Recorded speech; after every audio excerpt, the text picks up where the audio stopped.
And we are live. Yay! That means we made it through a weekend. I am Old New Dude. He is. Richard York, Asher's trueborn son. Today is part 2 of the Queen's Tower. We wave to Chris and hiya Sanji. Hey, yeah. Hey, Chris. Hey, Sanji. That's right. Storm 41, John 5. Should we get to it? Yeah, let's do it, man. And death leapt down amongst them. The ground was littered with pine needles and blown leaves, a carpet of green and brown still damp from the recent rains. It squished beneath their feet. Huge bare oaks, tall sentinels, and hosts of soldier pines stood all around them. On a hill above them was another round tower, ancient and empty, thick green moss crawling up its side almost to the summit. Who built that? All of stone like that? Egret asked him. Some king? No, just the men who used to live here. What happened to them? They died or went away. Brandon's gift had been farmed for thousands of years, but as the watch dwindled, there were fewer hands to plow the fields, tend the bees, and plant the orchards, so the wild had reclaimed many a field and hall. In the new gift, there had been villages and holdfasts whose taxes, rendered in goods and labor, helped feed and clothe the Black Brothers. Those were largely gone as well. They were fools to leave such a castle, said Egret. It's only a tower house. Some little lordling lived there once with his family and a few sworn men. When raiders came, he would light a beacon from the roof. Winterfell has towers 3 times the size of that. She looked as if she thought he was making that up. How could men build so high with no giants to lift the stones? In legend, Brandon the Builder had used giants to help raise Winterfell, but Jon did not want to confuse the issue.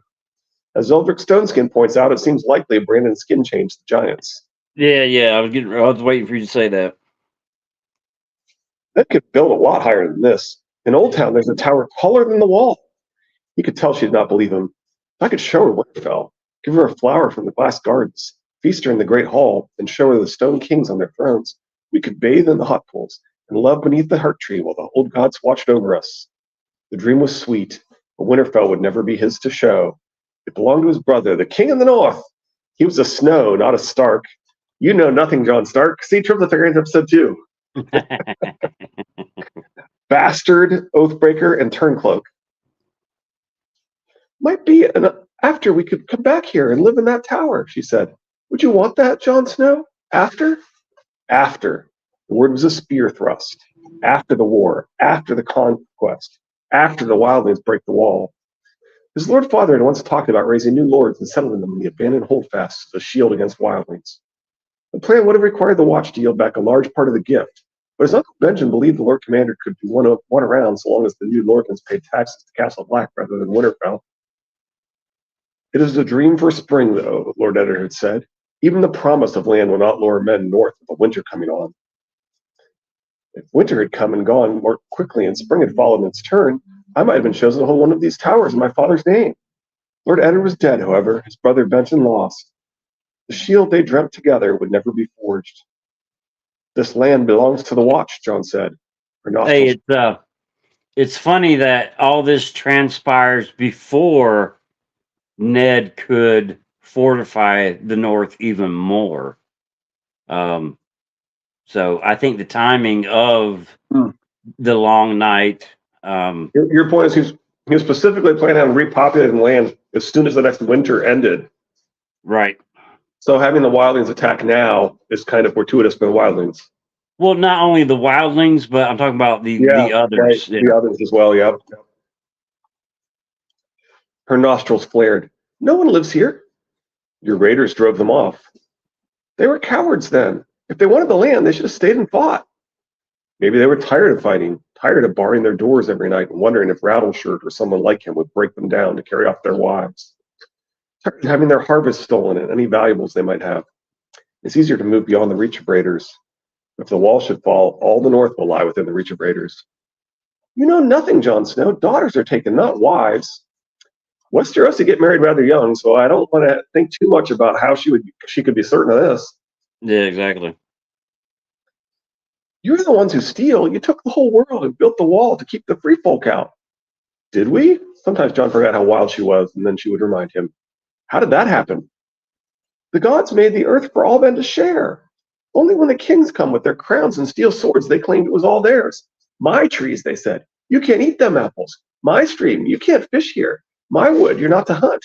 My earth, My water, my castle, my daughter. Keep your hands away or I'll chop them off. But maybe if you kneel to me, I'll let you have a sniff.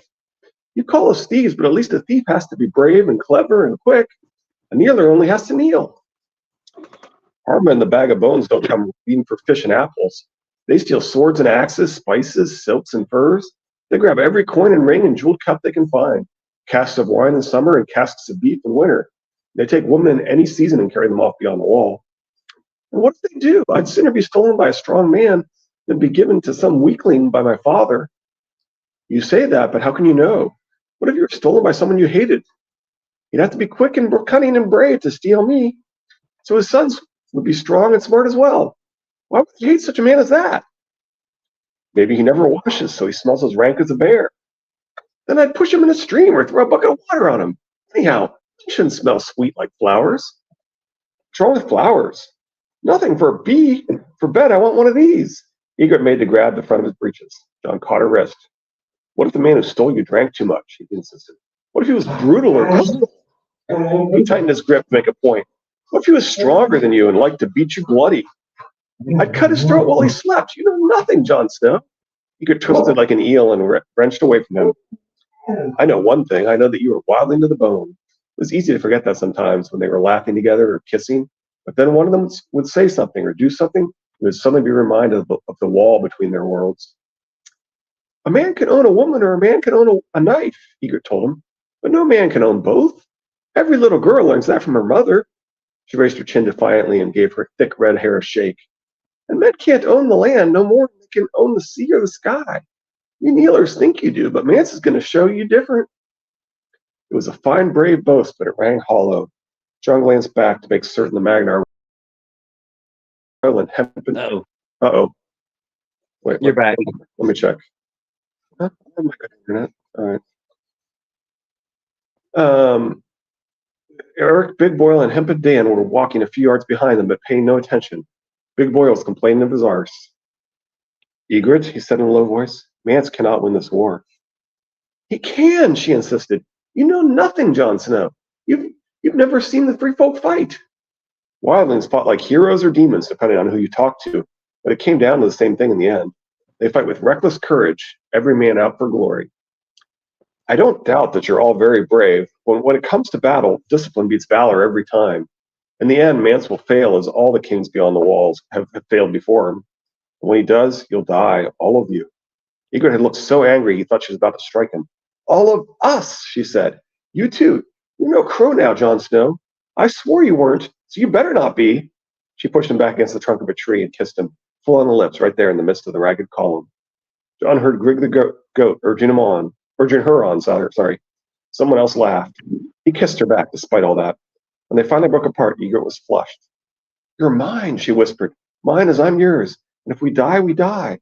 All men must die, Jon Snow, but first we'll live. Yes, his voice was thick. First we'll live. It's funny that she says the exact same thing as Varlo Morghulis. Yep. All men must die. Yep. She grinned at that, showing John the crooked teeth that he had somehow come to love.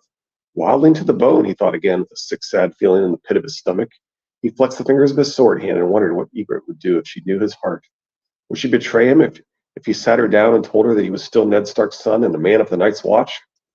So words like Ned Stark's son are either evidence or irony, depending on your preferred interpretation. As with grammar, people see what they expect to see. Yep. He hoped not, but he dare not take that risk. Too many lives depended on his somehow reaching Castle Black before the Magnar, assuming he found a chance to escape the wildlings. They had descended to the south face of the wall at Greyguard, abandoned for 200 years. A section of the huge stone steps had collapsed a century before, but even so, the descent was a good deal easier than the climb. From there, Steer marched them deep into the Gift to avoid the Watch's customary patrols. Grig the Goat led them past a few inhabited villages that remained in these lands. Aside from a few scattered round towers poking the sky like stone fingers, they saw no sign of man. Through cold, wet hills and windy plains, they marched, unwatched, unseen. Egret is a faceless man confirmed. There you go, Pod. You must my observation is that the world is smaller than what people think it is. Yeah, that all these things have kind of they're all connected everywhere. The same sayings everywhere. Yeah, yeah, it's all connected. They all come from basically one source. I mean, it's all a loop. It's all a circle. yeah. You must not balk, whatever is asked of you, the Half-Hand had said. Ride with them, eat with them, fight with them for as long as it takes. He'd ridden many leagues and walked for more, had shared their bread and salt and Egret's blankets as well, but still they did not trust him. Day and night the Thens watched him, alert for any signs of betrayal. He could not get away, and soon it would be too late. Fight with them, Corn had said, before he surrendered his own life to Longclaw. It had not come to that till now. Once I shed a brother's blood, I am lost. If I look back, I am lost. Anyway, I crossed the wall for good then. There is no crossing back. I mean, when he says fight with them, he's intending you to fight against the Watch. I mean, that's fight with the means, right? Yeah, I mean. Anyway, after each day's march, the Magnar summoned him to ask shrewd, sharp questions about Castle Black, its garrison and defenses. Jon lied where he dared and feigned ignorance a few times, but Grig the Goat and Eric listened as well, and they knew enough to make Jon careful. Too blatant a lie would betray him. The truth was terrible. Castle Black had no defenses but for the wall itself. It lacked even wooden palisades or earthen dikes. The castle was nothing more than a cluster of towers and keeps, 2/3 of them falling into ruin. As for the garrison, the old bear had taken 200 on his ranging. Had any returned? Jon could not know. Perhaps 400 remained at the castle, but most of those were builders or stewards, not rangers. The Thens were hardened warriors and more disciplined than the common run of wildling. No doubt that was why Mance had chosen them. The defenders of Castle Black would include blind Maester Aemon and his half-blind steward Clytus, one-armed Donald Noy, drunken Septon Celador, I don't know, Celador. That one-armed Donald Noyd is a badass, though. That's true. Deaf Dick Follard, Three-Finger Hob the Cook, Old Sir Winton Stout, as well as Halder and Toad and Pip and Albert, and the rest of the boys who trained with Jon. Commanding them would be red-faced Bowen Marsh, the plump Lord Steward who had been made castellan in Lord Mormont's absence. Dolores had sometimes called Marsh the Old Pomegranate, which fit him just as well as the Old Bear fit Mormont. He's the man you want in front when the foes are in the field, Ed would say in his usual dour voice. He'll count them right up for you. A regular demon for counting, that one. It's also a demon for stabbing you in the back, too. Yeah. But we know what it means to look like a pomegranate from Sansa's first chapter in this book. No, don't blush. With your hair, it makes you look like a pomegranate. So red-faced Bowen Marsh is implied to have red hair. Even the name Chronigman implies red hair. See A Song of Ice and Toodles, the definitive version of my Shadrich is post. And Triplet Targaryens, episode 6. If the Magnar takes Castle Black unawares, it will be red slaughter, boys butchered in their beds before they know they are under attack. Jon had to warn them, but how? He was never sent out to forage or hunt, nor allowed to stand a watch alone, and he feared for Ygritte as well. He could not take her, but if he left her, would the Magnar make her answer for his treachery? Two hearts that beat as one. They shared the same sleeping skins every night, and he went to sleep with her head against his chest and her red hair tickling his chin. The smell of her had become a part of him. Her crooked teeth, the feel of her breast when he cupped it in his hand, the taste of her mouth. They were his joy and his despair. Many a night he lay with Ygritte warm beside him, wondering if his Lord Father had felt this confused about his mother, whoever she had been. Ygritte set the trap, and Mance Rayder pushed me into it. Did Ned spend one last night with Ashara? Do you think that Ygritte is pregnant, or was pregnant when she died? Yes. Okay. Yeah, and I think it's possible that Jon's arrow actually was the one, because he switches arrows twice. Yeah. And then he tells himself that it's not one of his because it's one of the arrows. It's not one of the arrows he was using at the beginning, but he doesn't shoot her. If he shot her in the heat of battle, it wouldn't have been at the beginning when he was still using his first quiver. It has been theorized that kinslayers in this book are punished. So if she is pregnant and Jon's arrow is the one that killed her, then he killed his unborn child, making him a kinslayer. Okay. Do you think Ned spent one last night with Ashara? Yeah. Yeah, because he clearly communicated to her sufficiently that she communicated to her family what was going on.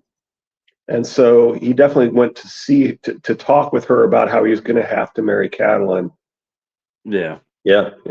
Anyway, every day he spent among the wildlings made what he had to do that much harder. He was going to have to find some way to betray these men, and when he did, they would die. He did not want their friendship any more than he wanted Egret's love. And yet, the Fens spoke the old tongue and seldom talked Jon at all, but it was different with Jarl's raiders, the men who climbed the wall. Jon was coming to know them despite himself. Gaunt, quiet Eric and gregarious Grig the goat, the boys Quart and Bodger, Hemp and Dan the ropemaker. The worst of the lot was Dell, a horse-faced youth near Jon's own age, who would talk dreamily of this wildling girl he meant to steal. She's lucky, like your Egret. She's kissed by fire. So a Horseface. horse-faced Do you youth, think Jon's Horseface? age. Horseface. Do you think it has Stark blood or? That seems to be the implication. Okay. Which makes you wonder. So presumably, I don't know, because it doesn't make much sense, does it? I don't know. Well, I mean, if he's of an age with Jon, Then it can't be Benjen. well, I mean, of an age doesn't mean the exact same age. So if it's within a year younger, it could be Benjen ish. So you're thinking like shortly after he gets after the war? Okay, I don't know. I doubt it. But anyway, it's kind of it's very thin. I know. Yeah, it's kind of fun though. All right. Anyway, Jon had to bite his tongue. Yeah, they're actually cousins. Yep. Well, it says near Jon's own age. It doesn't say. Well, yeah, but later on he's going to talk about somebody who's even younger, and so Okay. Jon had to bite his tongue. He didn't want to know about Del because he's already mentioned that two of them are boys. Jon had to bite his tongue. He didn't want to know about Dell's girl or Bodger's mother, the place by the sea that Hank the Helm came from.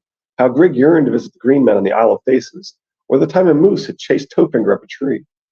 He didn't want to hear about the boil on Big Boyle's arse, how much ale Stone Thumbs could drink, or how Quart's little brother had begged him not to go with Jarl.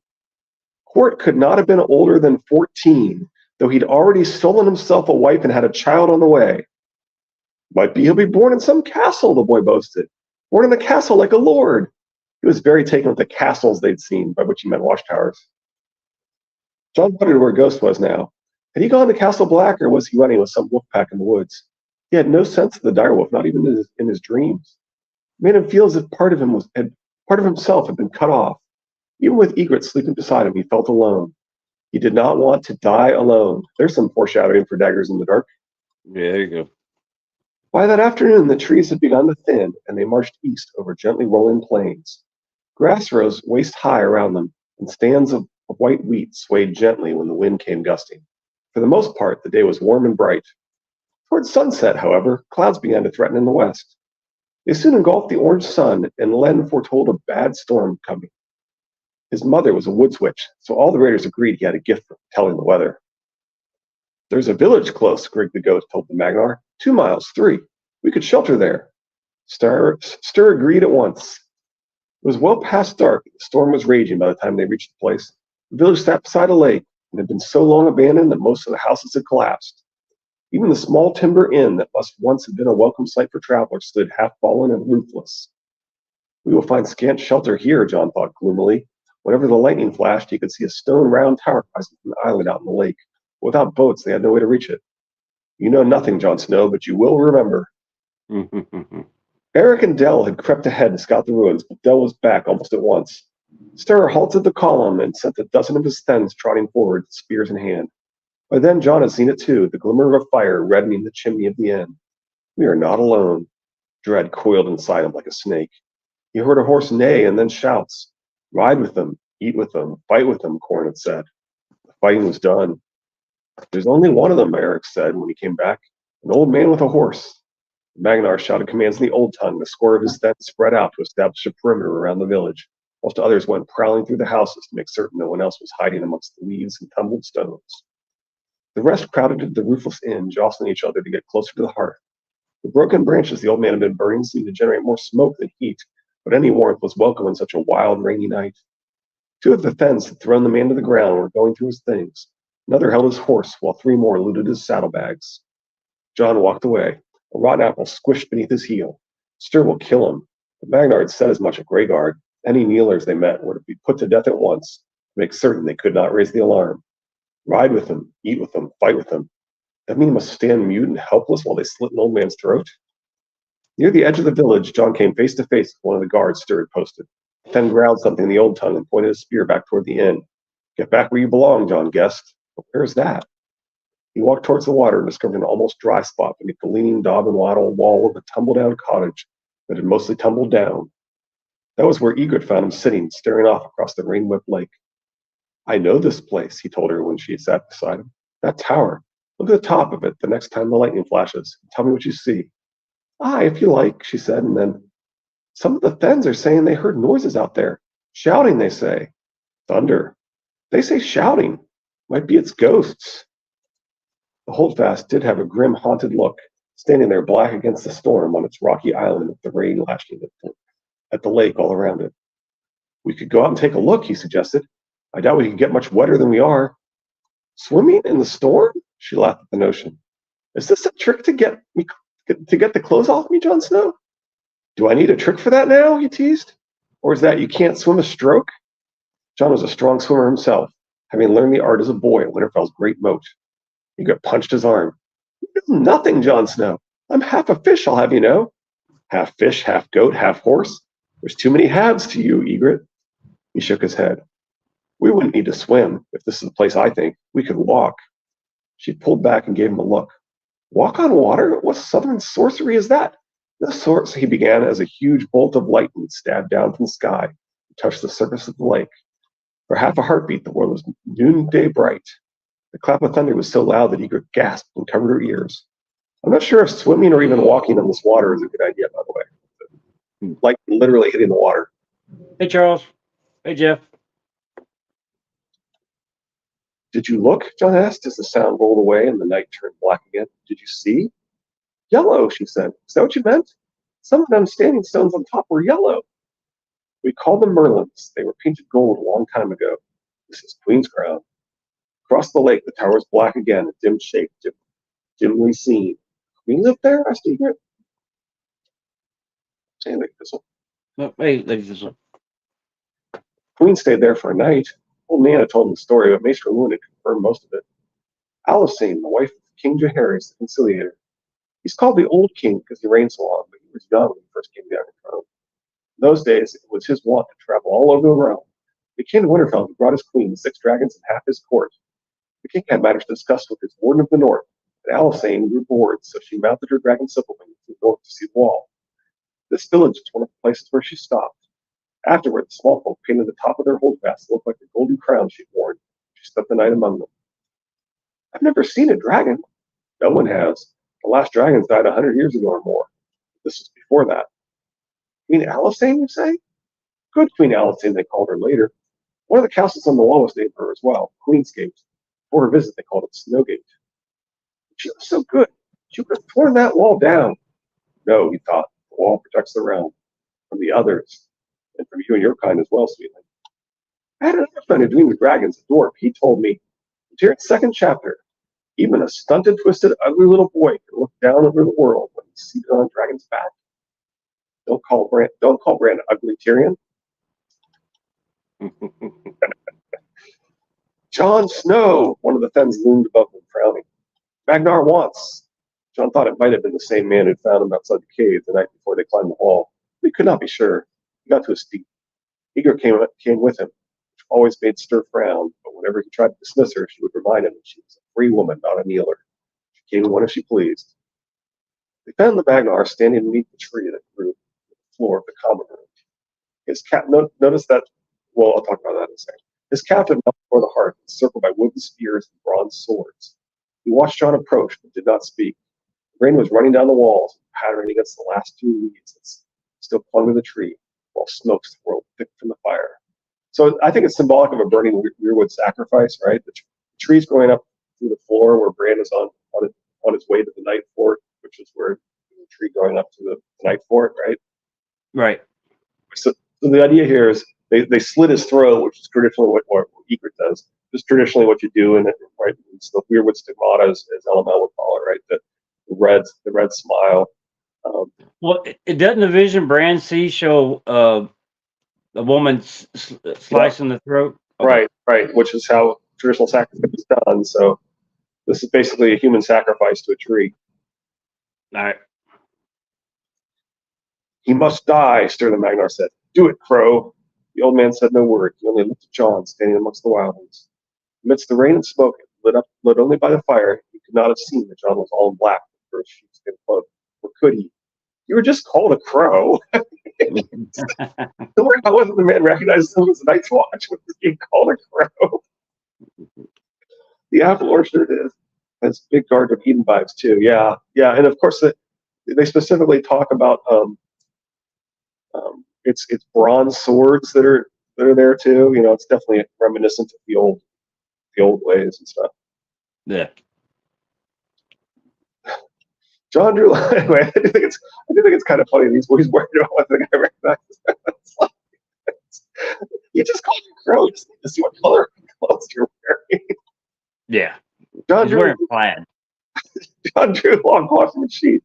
Rain washed the steel and the firelight traced the solid orange line along the edge. Such a small fire to cost a man his life. You remember what Corn Halfhand had said when they spied the fire in the scrolling pass. Fire is life up here, he told them, but it can be death as well. That was high in the Frostfangs, though, in the lawless wild beyond the wall.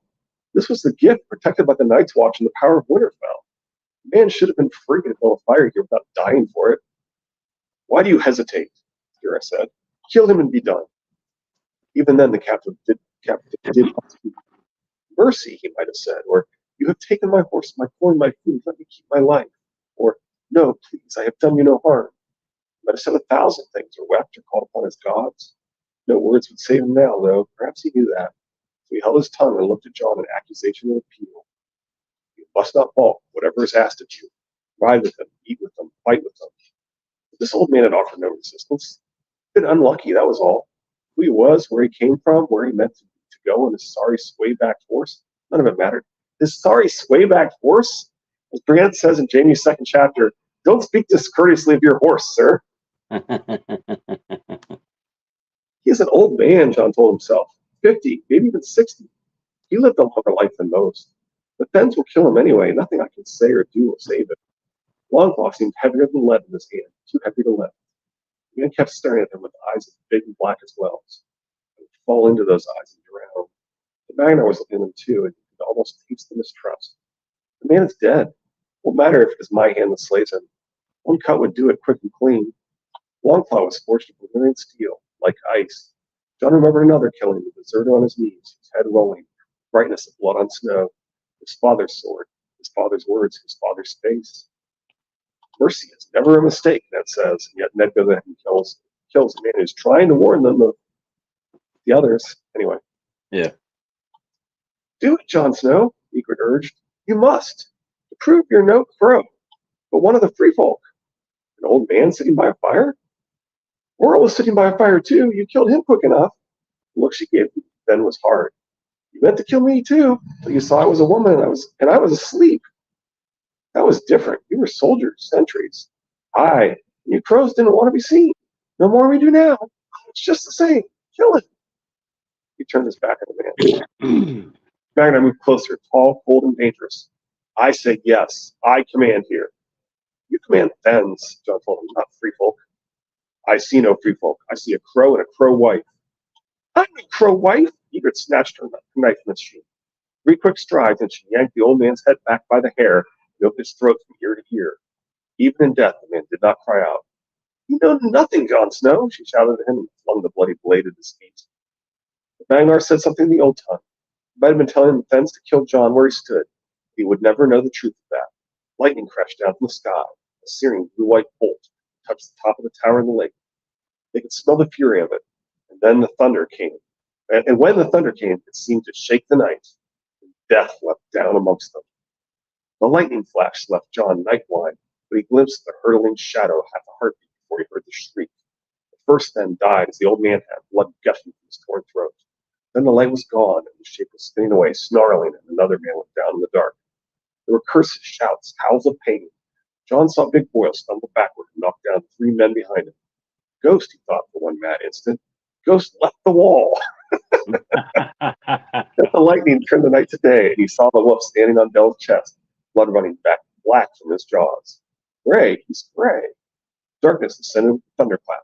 The fens were jabbing with their spears as the wolf darted between them.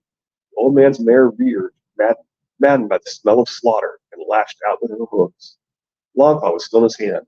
All at once, Jon Snow knew he would never get a better chance. Would that be Brantham leaping? A little bit.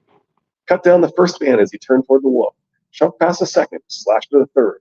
Through the madness, he heard someone call his name, but whether it was Egret or the Magnar, he could not say. What madness is this?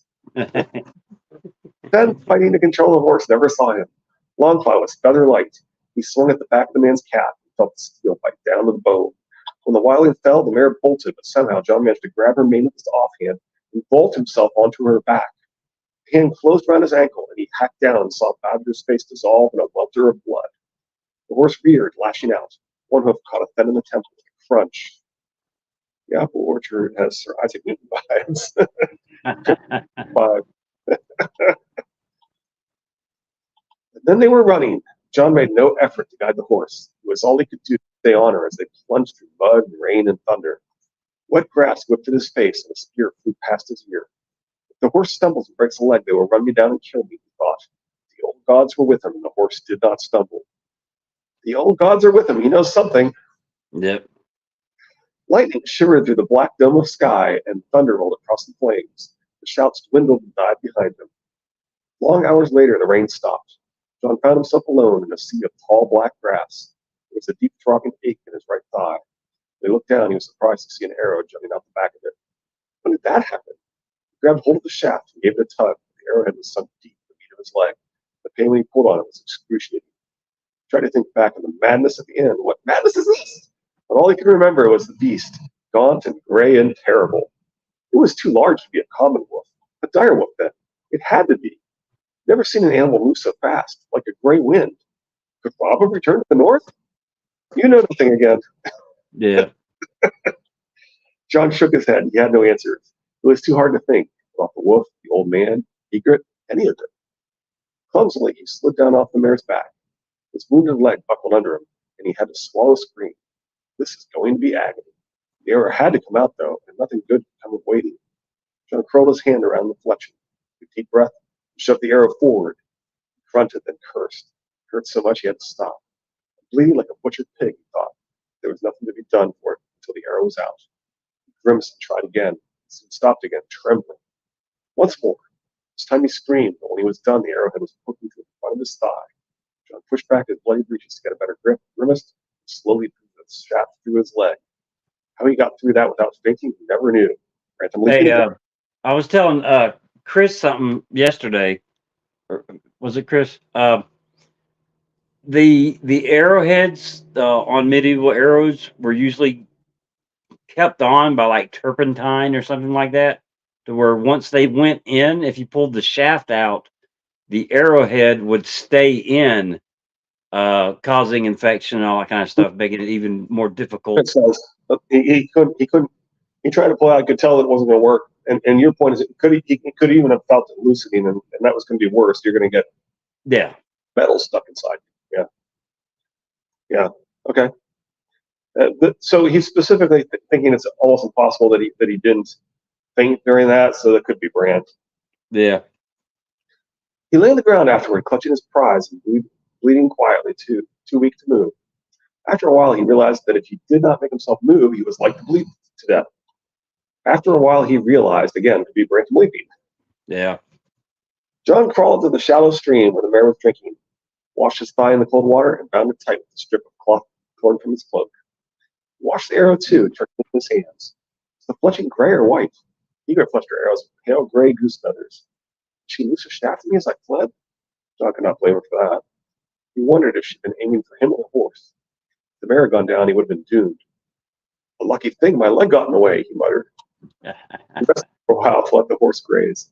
She did not wander far. That was good. Hobbled with a bad leg, he could never have caught her. It was all he could do to force himself back to his feet and climb onto her back. How did I ever mount her before without saddle or stirrups and a sword in one hand? That was another question he could not answer. Definitely seems like divine intervention or Brantham leaping. Yeah. Well, there is the Wolfman theory, the increased strength, stamina, or whatever Oh yeah, that. adrenaline can make a person in real life do some pretty crazy Well, things. not only that there's something special about his blood that allows him to do that type thing. Kind of hulks out. Yeah. Thunder rumbled softly in the distance, but above them the clouds were breaking up. John searched the sky until he found the ice dragon, then turned the man north of the wall in Castle Black. If you're north of the wall, you follow the ice dragon's tail. If you're south, you follow its eye. You always follow the ice dragon to get to the wall. Sometimes the ice dragon is hidden. The wind at the wall is the breath of the ice dragon. The tunnels at the wall are its belly. The ice dragon is John's old friend.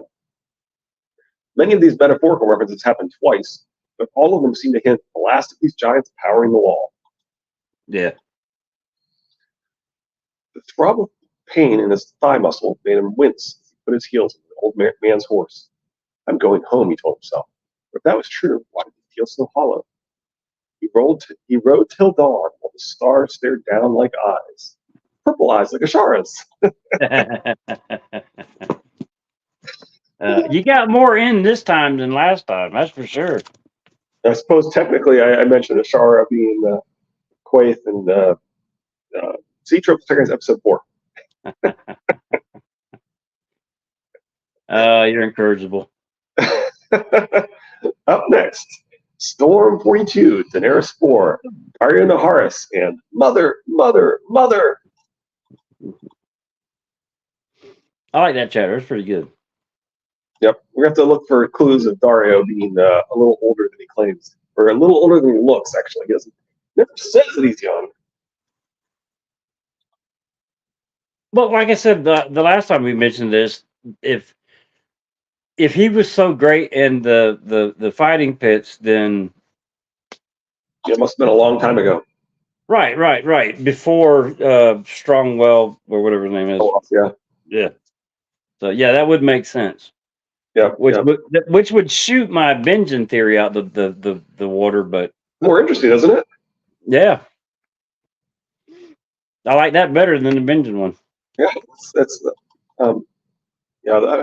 I've seen that on Reddit a few times. People saying that it's actually. I don't go on Reddit. Yeah, I don't go on Reddit. You don't need to. You got me to point out the interesting ones, and there was an interesting one recently, by the way. What's that? So it turns out there's a whole lot of Tully. House Tully is Lovecraftian clues. In fact, if you pay careful attention, the black goat is specifically named. Sorry, the black fish is specifically named black goat. He chooses black fish, but he's named black goat. But yeah, there's a whole lot of Lovecraft around the Tullys. Okay, I'll have to wait till somebody makes a video of it. You can either go to Blue Sky or Twitter, and it's a reasonably recent tweet of mine. I like Lady Thistle's answer. I have a link to it. That's what I'm saying. It's worth reading some of Reddit. You just have to have somebody point out which ones are worth reading. Okay. So you can link to it? I can text it to you too, but I tweeted not too long ago. Okay. That one's definitely worth reading. Yeah, it is. It's really good. Okay. It also made me realize that the damp hair is the children of vampires in Lovecraft are damper, Dhampir. Sounds super rap. Bummer, I don't go to the bad place. I can throw a link to it in the comments.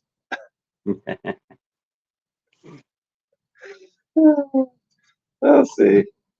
And for the record, you still go to twitter.com, at least I do, to look at Twitter.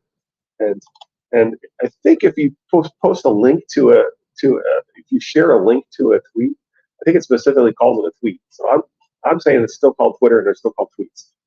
So there. Eat that, Elon Musk. So there, Elmo. Wait, how do I get to my others? Let's see here.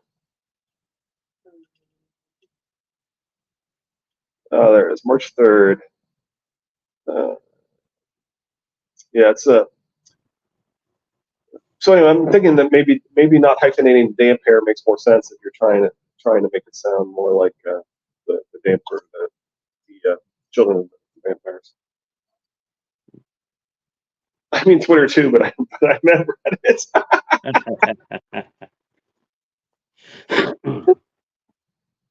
Wait, can you read the link? Come on. You don't have to read any of the comments. Just read the post.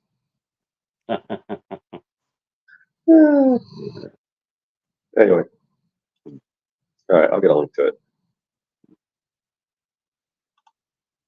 Not change the subject, but I hate this new time. You hate what? Oh, the new time zone? New time? Yeah. This is so out of it I am. I did not even realize this weekend was the time change. We don't just do audio. We actually read. Yeah, I got the Storm of Swords, the picture book. Pictures and audiobooks, huh? That's all we can do. It's a pop-up. Yeah, you know, there's. They even still make those. Do I have to read this to you so that you'll get it? No. You're fine. Just refuses to go to Reddit. Do I need to read it? Isn't there isn't there a pop-up Game of Thrones book or a Song of Ice and Fire book? I don't know, maybe. If so, it's one of the few things I don't own. This is a comic. No. Pop-up. No, I get it. I get what you're talking about. Yeah. So I have to look it up. So the title of this is, "Can we talk about how Lovecraftian this house is?" No, not the Greyjoys. We all already know GRM was aggressively chanting Lovecraft when he made the Ironborn. All their tentacles, the underwater death gods, and what is dead may never die but rises again. No, I want to talk about the Tullys. The whole house runs on cryptic Lovecraft illusions. Some traits shuffled around, but that IP-friendly OC do not steal GRM spin on it.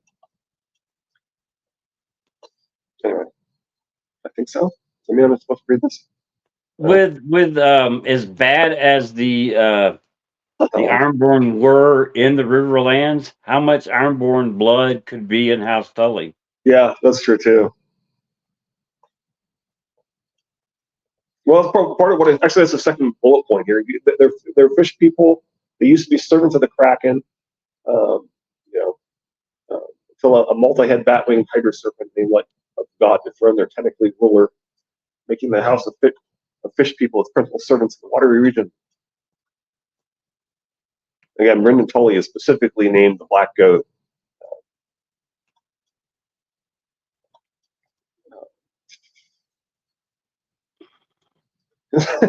Brendan saw the nickname actual deity from Lovecraft and thought, these two be more fish people.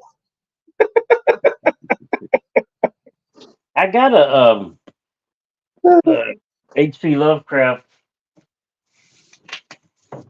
the complete fiction of H.P. Lovecraft. Yep. One of these days I might have to read it. Hoster is a play on Hastur, just like Hoster. Hastur is brother to a major Lovecraftian deity with whom he's been at war for ages. Cat Tully is a play on Cthulhu. A big part of that's the multiple name variations.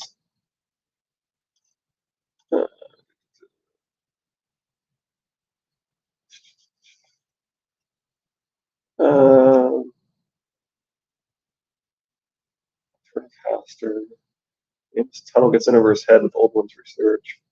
First one becoming enough art will come to Jerome's mistake. Tully equals Tuttle.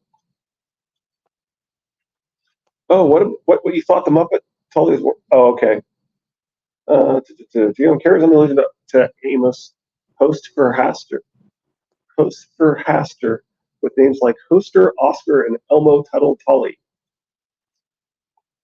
Anyway. No, it's really good. All right. I'll put a link in the chat. Maybe I'll text it to you too. That'll work. I wonder if I can do that now. Probably not. Probably can't leave a comment until we're done. Yeah, for some reason when we go back to do the rewatch, Someone said that the comments that happen in real time don't show up. Well, at least the ones we highlight should, which is almost all of them. Anyway. All right. There. We see that? There it goes. See? Yeah, I can see it. There, I highlighted it. Works for me. All right, to wrap up. If I can't get onto it from the comments, I'll text you and let you know. Yeah. I'll throw it in the actual comments, and I'll go ahead and text you too. Okay.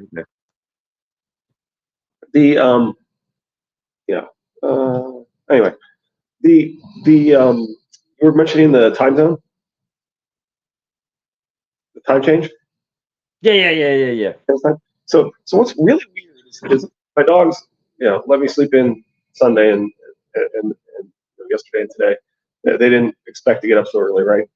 But at 6, we do some things that include giving them all of the dogs dental chews, and Leo has a very good internal clock. So every day at 6, he starts barking at me if I don't start going through the various rituals. And weirdly, yesterday, despite the fact that they let me sleep in an extra hour, he started barking right at 6. I'm like, how the heck do you know that? He's always spot on. Supposed to, how do you know that I'm doing everything an hour early? Because I didn't get up an hour early. That's crazy. Anyway. Yeah, all I could do this morning driving the kids into school was yawn the whole way. He's got an appointment tomorrow to check how he's doing. It's been 5.5 weeks since his surgery. Mm-hmm. And I don't know if you remember, but he had a torn ACL. Yeah. And supposedly you're supposed to rest for like 6 to 8 weeks afterwards to let the bone heal before you start to not that Leo believes in resting. Yeah. He's an Aussie. They don't do rest, but he does do it. He does mostly hop on 3 legs a lot and limp and stuff. So he's kind of sort of resting the leg. But for some reason they scheduled his trust theory that his dog is reading the clock. Yeah, that's what I'm saying. It's like it. But anyway,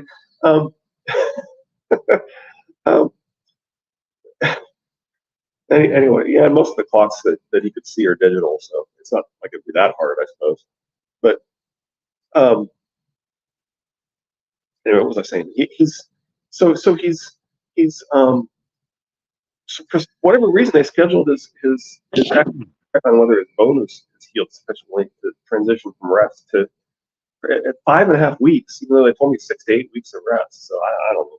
Hopefully even though it's only been 5.5 weeks, even though he's not exactly the greatest patient at resting, hopefully he'll be as far enough along and they'll let us transition him to rehabbing instead of resting. I got my fingers crossed for him. Yeah, I'm hoping. I think he's supposed to get an X-ray and they're supposed to let me know if he's, or maybe they do this and then they tell you how far away they think they are from. I don't know. That could be it. I mean, they could be checking, going, okay, we told you 6 to 8 weeks. It's definitely going to be the 6 weeks, or no, we definitely need to push it to the 8. Maybe it's possible further. That's all that's going to happen. I'm really hoping that they'll give me a clean bill of health, and I'm going to stop having to carry him upstairs and stuff. He's up. He's like the last time he was weighed, he was like 69.5 pounds or something. He's a big dog. Yeah. And I'm an old man, so I don't know that my heart and my back should be putting up with carrying it. Okay, be careful now. Lady Thistle holds it against me and Pod when we start talking about how old we are. Yeah, well, I'm old, no matter what she says. There you go. I never felt old until I got to like late 40s, early 50s. Yeah. I didn't have my first gray hair, I don't think, on top of my head until I was older than 45. I had not me, man. my grandmother's first gray hairs was at 12, and my mother's was at 16. And the when I was 29, people didn't believe me, so I started dyeing my hair. Yeah. Well, I had I was managing a Dollar General down in Mexico Beach, Florida, and the armor guy, which was frozen meats and all that kind of stuff. I'm checking in the stuff. He's like, he said, how old are you? And I was 40 something at the time, and he's like 10, 15 years younger than me, and he had gray hair already. And he's like, you don't have any gray hair at all. I'm like, count my blessings. It takes longer to spread elsewhere, Lady Thistle.